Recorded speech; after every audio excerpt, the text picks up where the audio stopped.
¿Qué tal? Feliz jueves.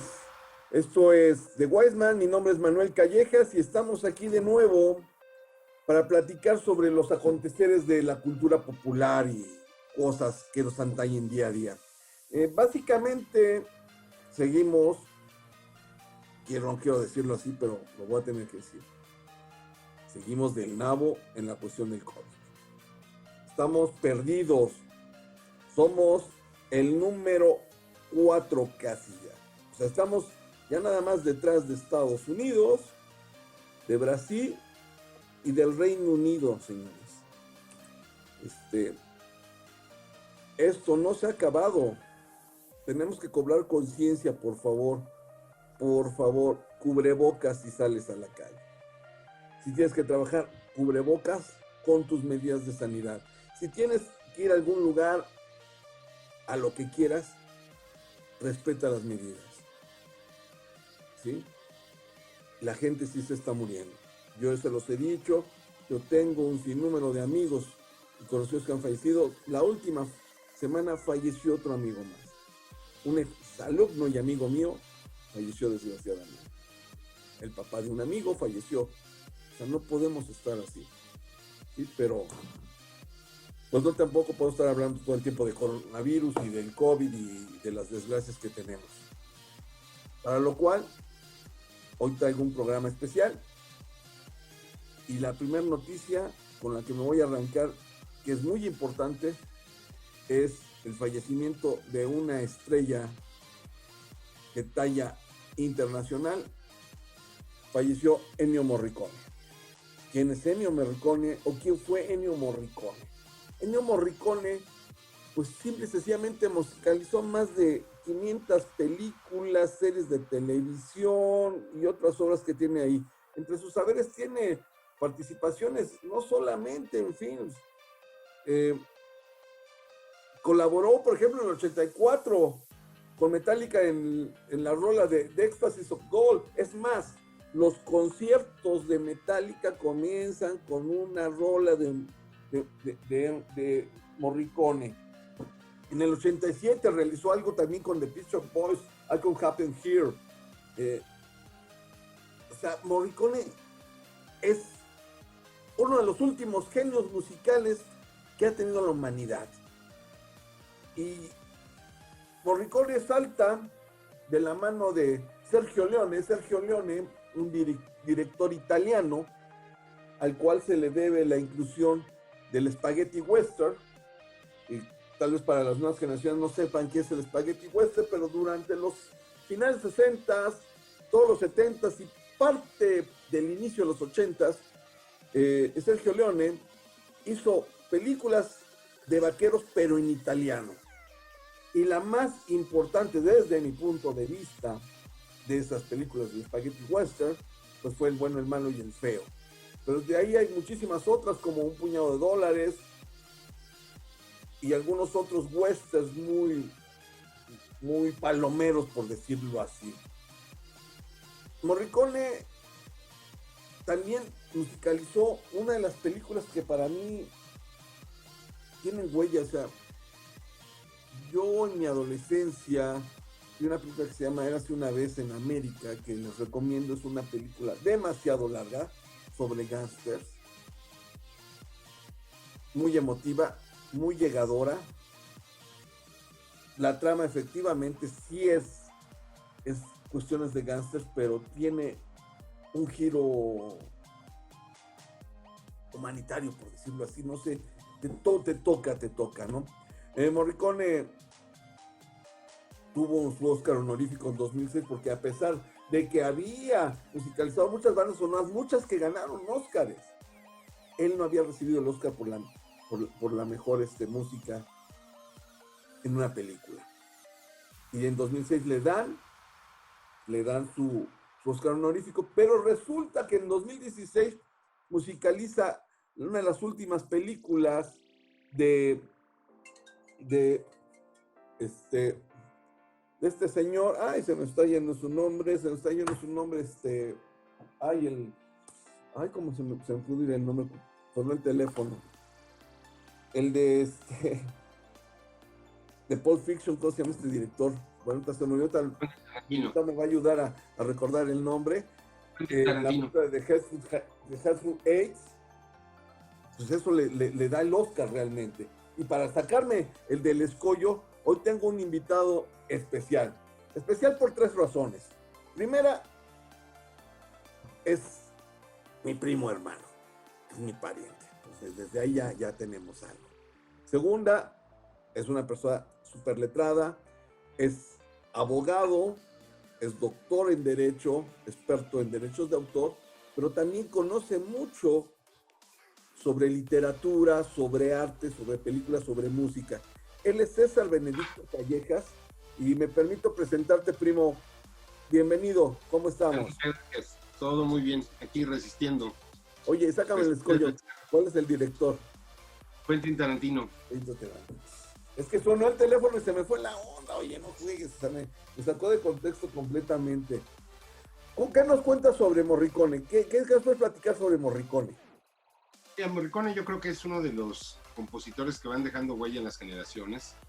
Está presente en las generaciones contemporáneas, pero sobre todo en quienes tenemos entre 40 y 60 años.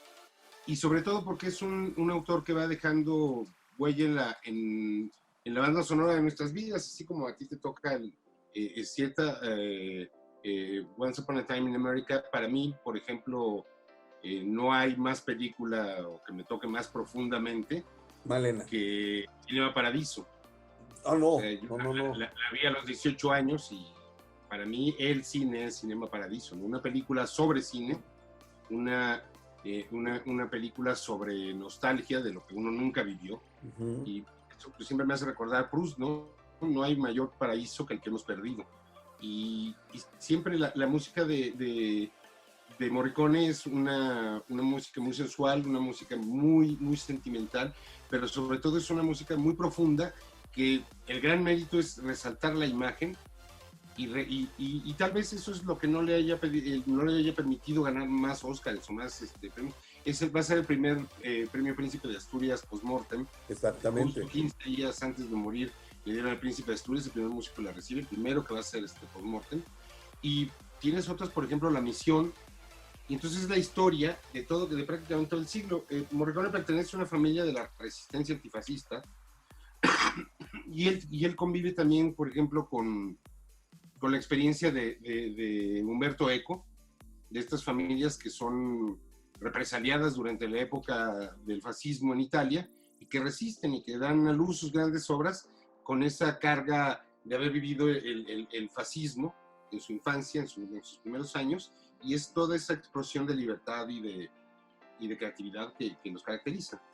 Yo creo que ese punto es importante, César, porque Ennio Morricone, como tú lo estás mencionando, como junto con algunas otras tres, podría ser Mastroianni en el caso italiano, o podríamos irnos a algunos casos españoles o alemanes, que le dan un nuevo auge a la cultura europea después de la posguerra, o sea, hacen un cambio radical, un rompimiento social, y muestran cosas que antes no se hacían por tal porque estaban prohibidas. No sé qué opinas al respecto.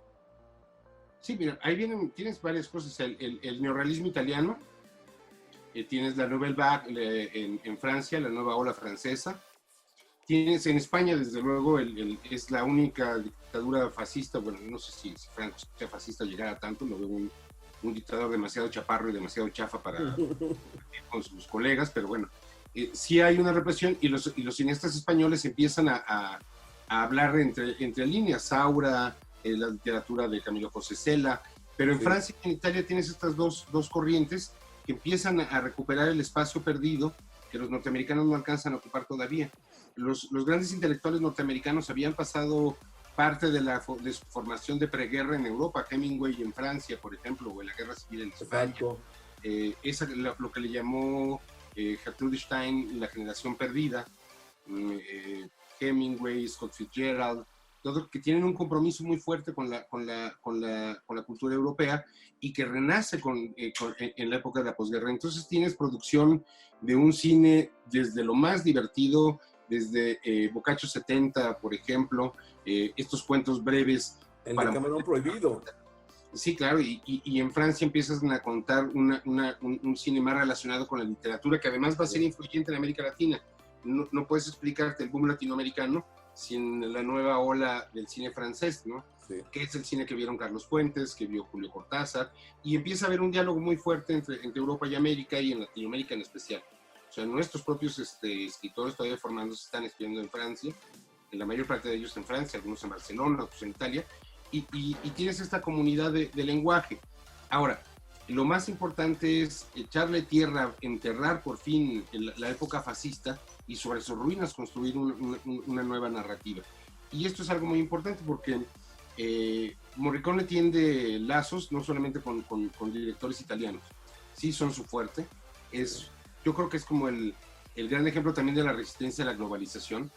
La música de Morricone es, por más internacional que sea, es fuertemente italiana. Sí. O sea, tiene estos elementos del bel canto, tiene este sentimiento muy fuerte con la cine de Tornatore, por ejemplo, y tú lo sientes con esta narrativa tú ves los escenarios del neorrealismo italiano y son las ciudades fregadas, sucias, mugrosas y bombardeadas, ¿no? Pero pues ahí va la gente haciéndose la vida. Fíjate que hay un aspecto importante de Morricone, porque es tanto la unión que llega a tener con Sergio Leone, que un músico lo que hace es ver la imagen y arma el contexto musical de esa escena. Sergio Leone llega a interactuar tanto con Morricone que es lo contrario. Le dice, visualizan los dos una escena que no está filmada, que posiblemente está en un storyboard, que se va a modificar, ¿sabes qué? A razón de la música de Morricone. O sea, eso es formidable, o sea, eso es arte realmente, o sea, cómo hacer el crossback, el crossover de la música a una escena que no existía. O sea, los dos se entendieron perfectamente bien. O sea, las escenas, por ejemplo, del bueno, el malo y el feo, ese clásico Chilvirito, cuando Clint Eastwood va al duelo, fue filmada dos veces, una bajo el esquema y el otro ya sobre la musicalización de Morricone. O sea, cambia el contexto, la música de Ennio, de lo que es esa película. Y nos vamos a ir a un corte, César, no nos tardamos mucho, y regresamos para retomar este tema de Ennio Morricone. Esto es The Wise Man. Tengo el honor de tener al doctor César Benito Callejas. Mi nombre es Manuel Callejas. Estamos hablando de Ennio Morricone y hablaremos también de algo que nos va a preocupar a todos, los cambios en derechos de autor que trae con nosotros el tema. Pero regresamos después de este corte.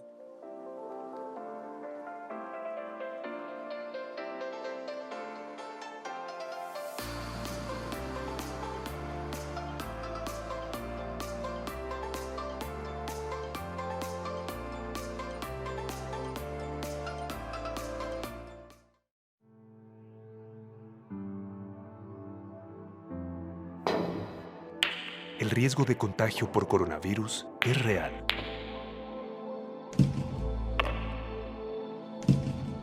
Pero con 2 acciones podemos prevenirlo. Mantén tu sana distancia si tienes que salir. Y la más importante, quédate en casa. Gobierno de la Ciudad de México.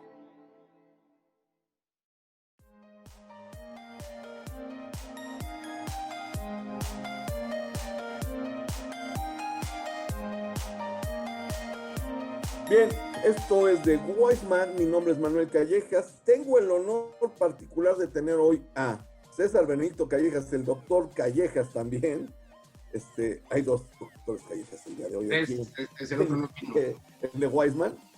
Y estamos hablando sobre Ennio Morricone.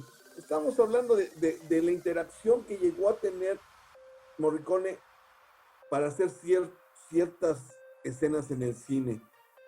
Mencionabas a Cinema Paradiso, una formidable película. Para mí, te digo, Érase una vez en América, yo la vi cuando tenía 14, 15 años, y la vi ya más acá porque se había estrenado años atrás, la vi en una videocasetera beta, imagínate, beta ya no existe eso. Que no existe.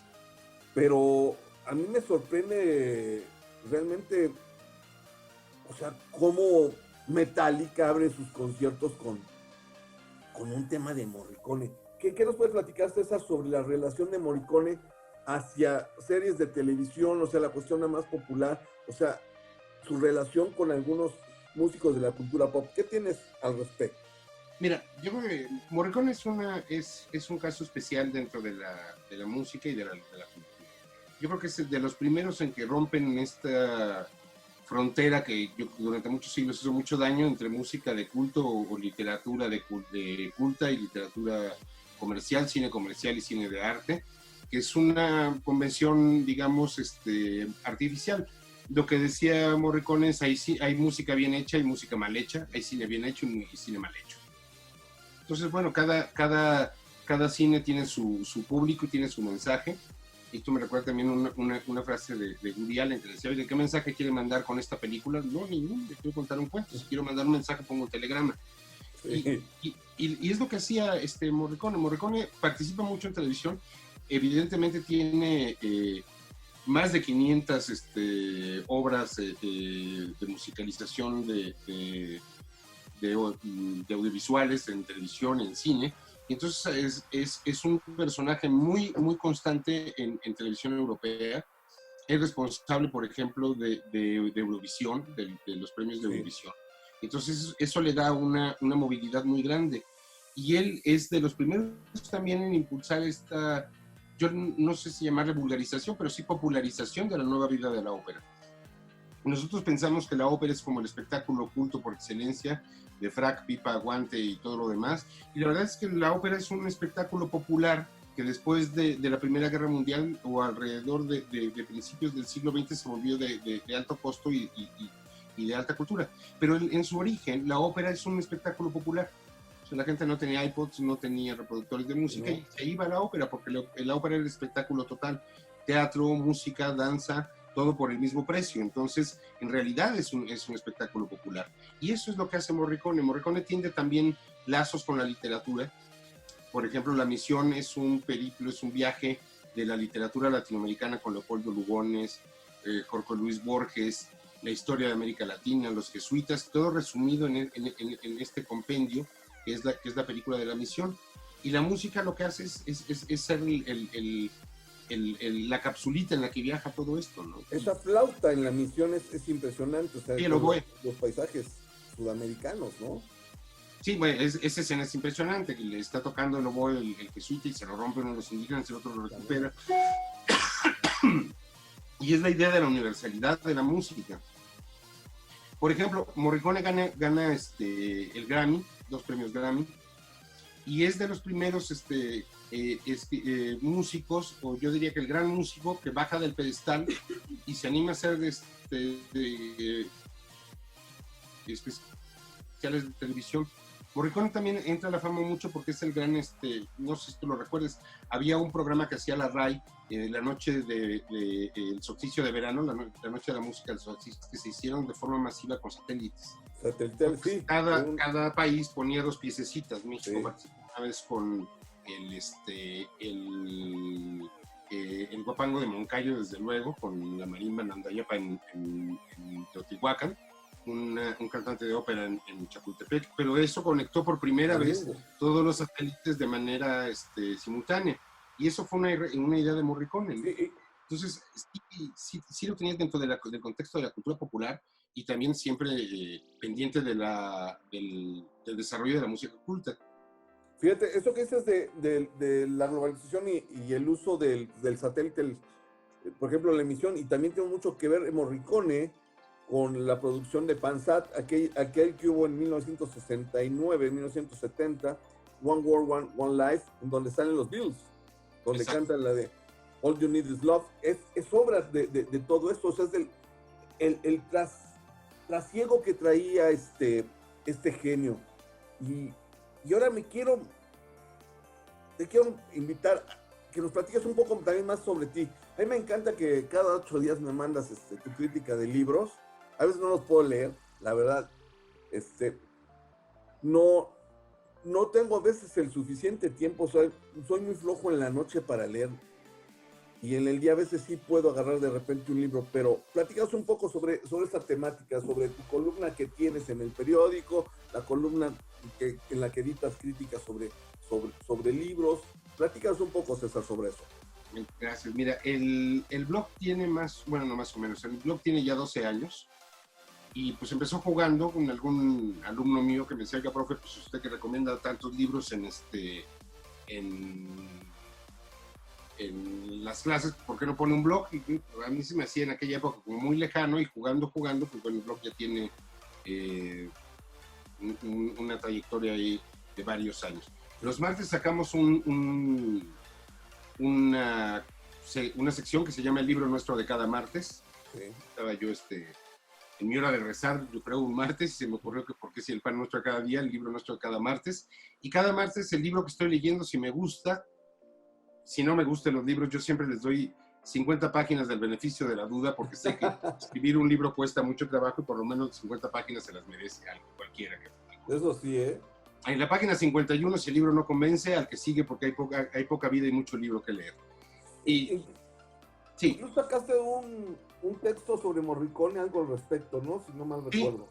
Además del blog, el blog tiene los jueves la lista tonta, que hacemos una recopilación de títulos sobre algún tema en particular.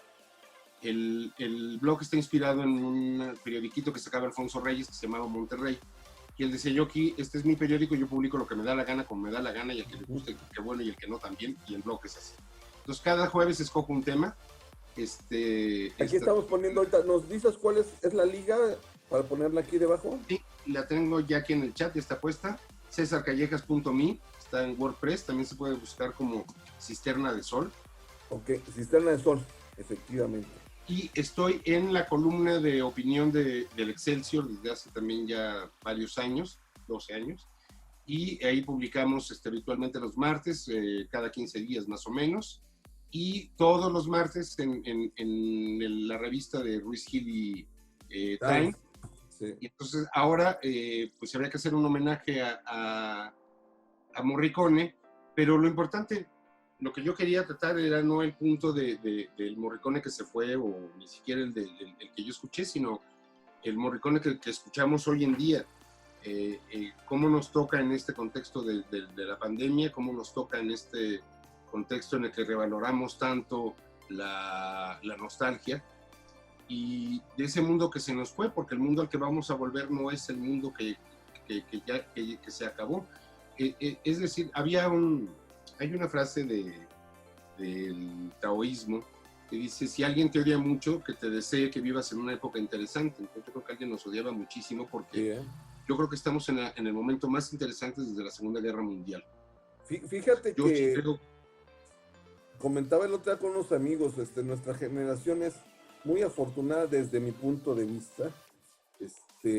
Hemos vivido colapsos o shocks sociales impresionantes, cambios radicales de cultura.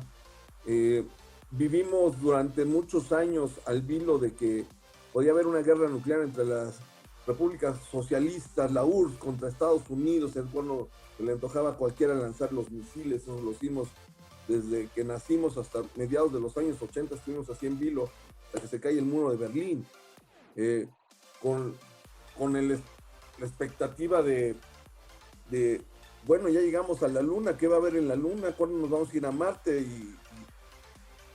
¿Qué onda? O con la experiencia de las ideas de Asimov, cuando se empieza a automatizar todo y empieza la era de la cibernética, la revolución de las máquinas, ¿no? O sea, así, mira, nosotros vivimos el auge del capitalismo y también el inicio de su caída. El ocaso. O sea, es evidente que el sistema capitalista está dando sus últimas patadas y estamos viendo los sectores del ahogado, y pues es lo que nos tocó vivir.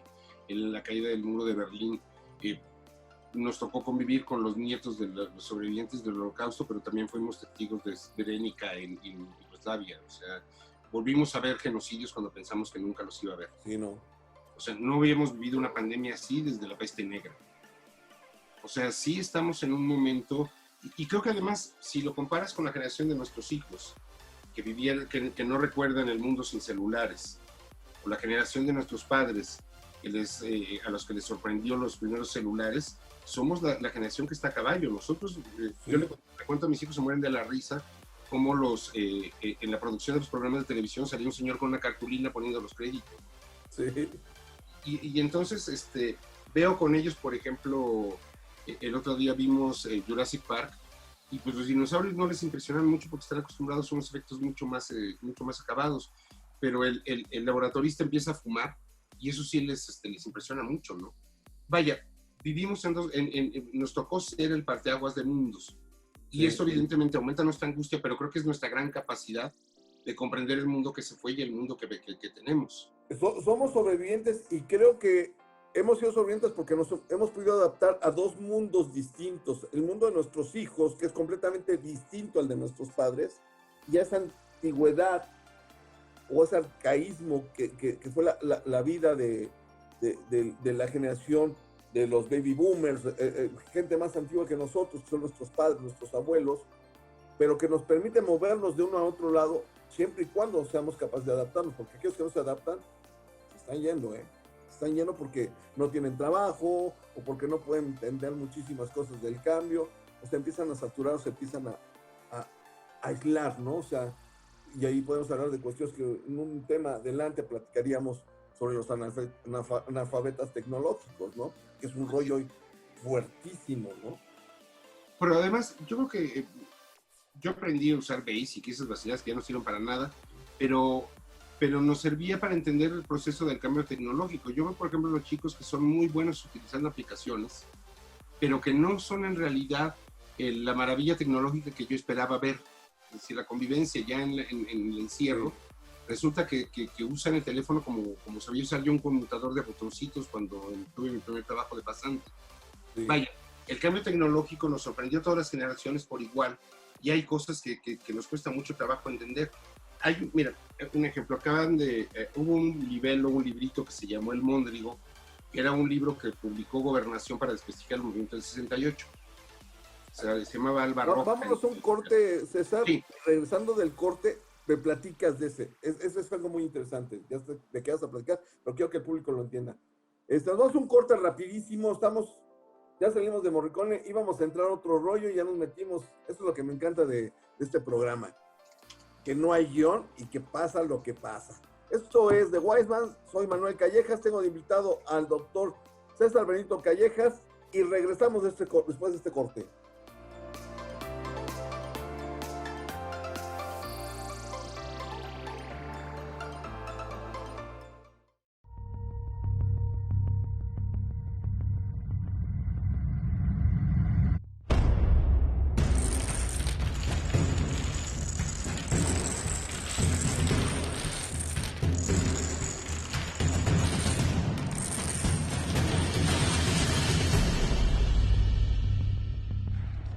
Salva vidas.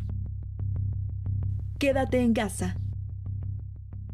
Gobierno de la Ciudad de México.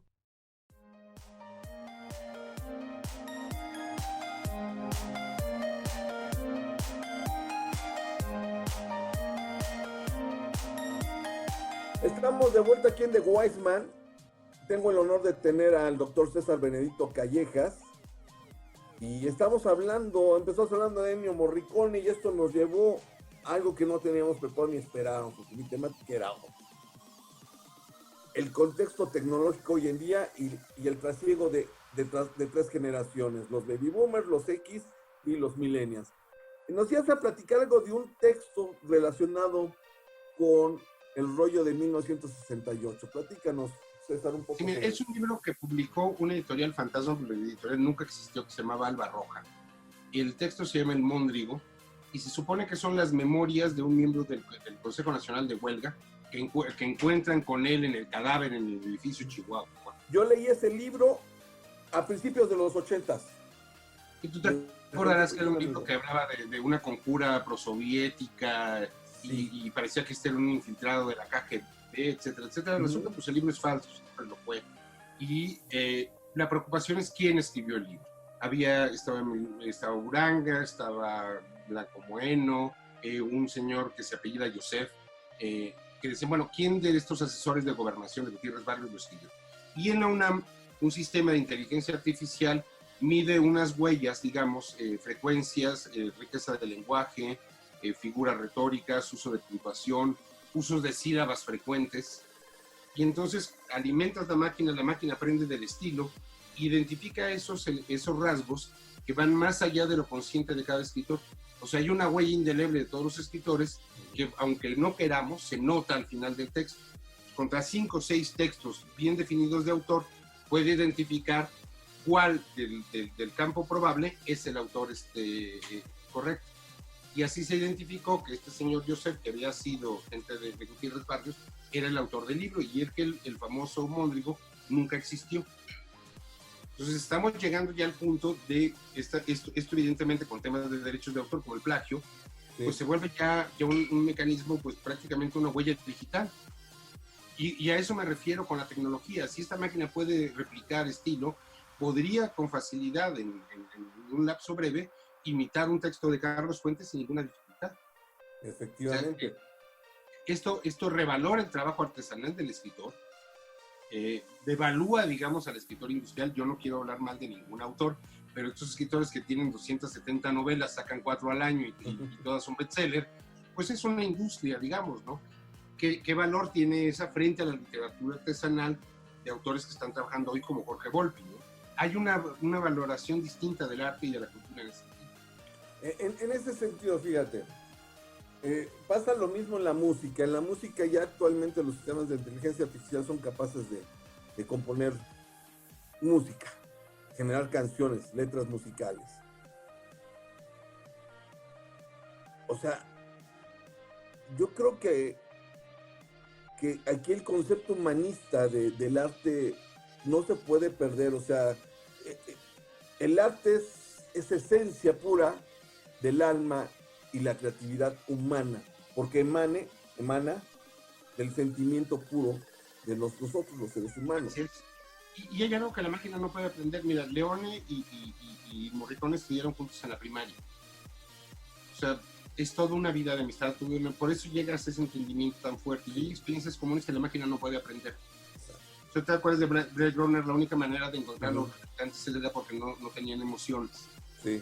Hasta la última generación que el tipo se enamora del androide, ¿no? De la chica. Entonces, sí, ese es es salvaguardar ese rasgo de humanidad, valorar el aspecto artesanal, digamos, de la literatura. Y eso es, por ejemplo, lo que le ha permitido al libro de papel sobrevivir frente a la gran oferta de la literatura en medios digitales. Ahora, fíjate que hablando de la tecnología inmersa en la literatura, tu punto de vista y opinión respecto a los audiolibros.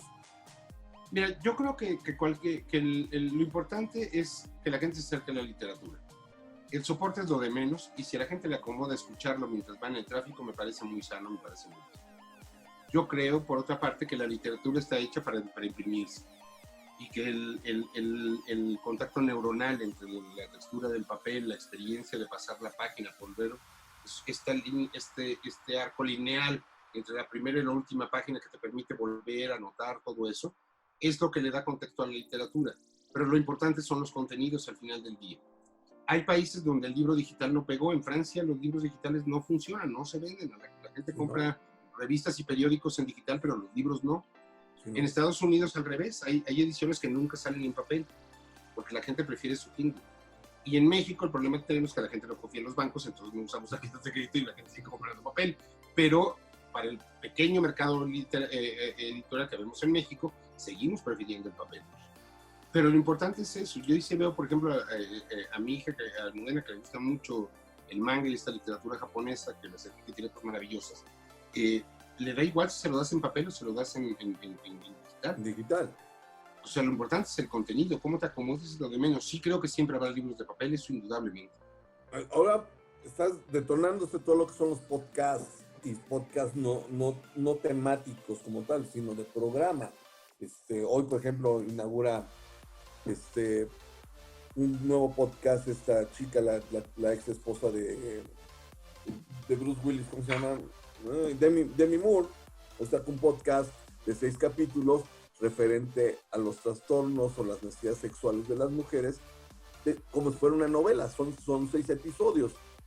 Y esto me retoma a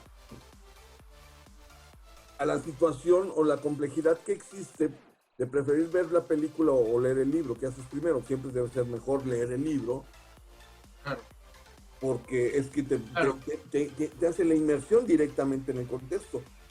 Aquí Sí, pero no sé cómo va a funcionar ese rollo, ¿eh? lo que pasa es que esta cuestión del podcast y todo eso, mira, este ejercicio que estamos haciendo tú y yo ahora, en tiempos, si tu papá y mi papá se hubieran sentado a tratar de hacer un programa así, hubieran tenido que conseguir un productor, meterle lana, rogarle a alguien de televisión o de radio, etcétera, etcétera, Sí. etcétera. Y nosotros no necesitamos eso, todos somos productores de contenido. La competencia es muy fuerte y cada quien busca su mercado y busca sus contenidos, y eso crea una exigencia muy fuerte sobre la calidad de los contenidos. La calidad del contenido es importante. Y ahora, esta danza de géneros y de lenguajes también produce que vayas generando lenguajes nuevos.